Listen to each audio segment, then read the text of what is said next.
Hey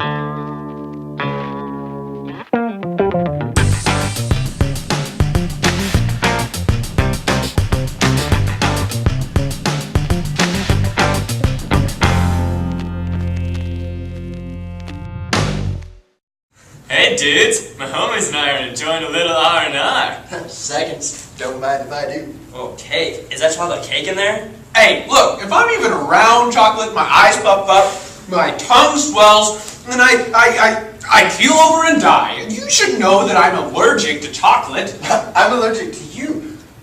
When I'm around you, my fists clench up, and I start having these spasms. Yeah, stop it! You know I bruise easy, I'm anemic. Chill dudes, we gotta tell the kids how we broke the Guinness World Record for the most people fed at a sweet picnic by the sea. Wait, you have it all wrong.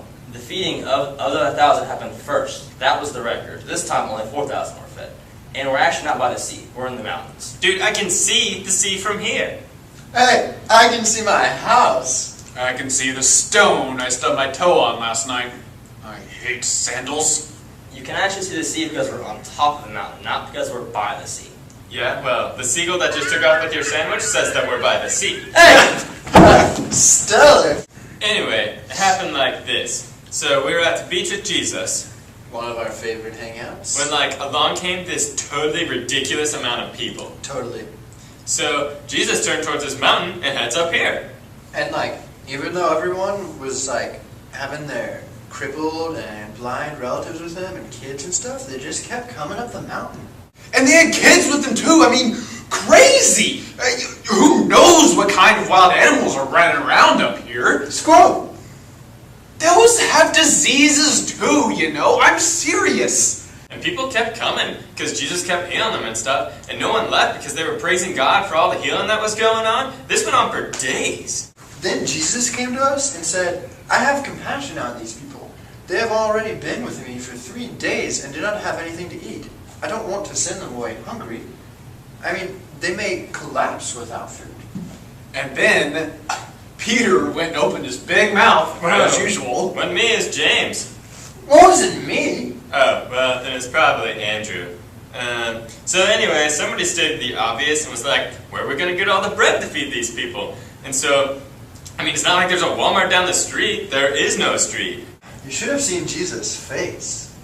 Yeah, I felt like we let him down big time, but I didn't know how. So then Jesus asked us how many loaves of bread we had. We had 7 loaves. I like bread. So Jesus told everybody to sit on the ground. Ugh, don't get me started. So unsanitary. Then he thanked God for the bread, handed it to us, and said, pass it out. So we looked at the 7 loaves, then we looked at the 4,000 men plus women and children. So we're talking like 10 or 12,000 people. And we're like, dude, what are we supposed to do? But I wasn't going to ask him. Me either.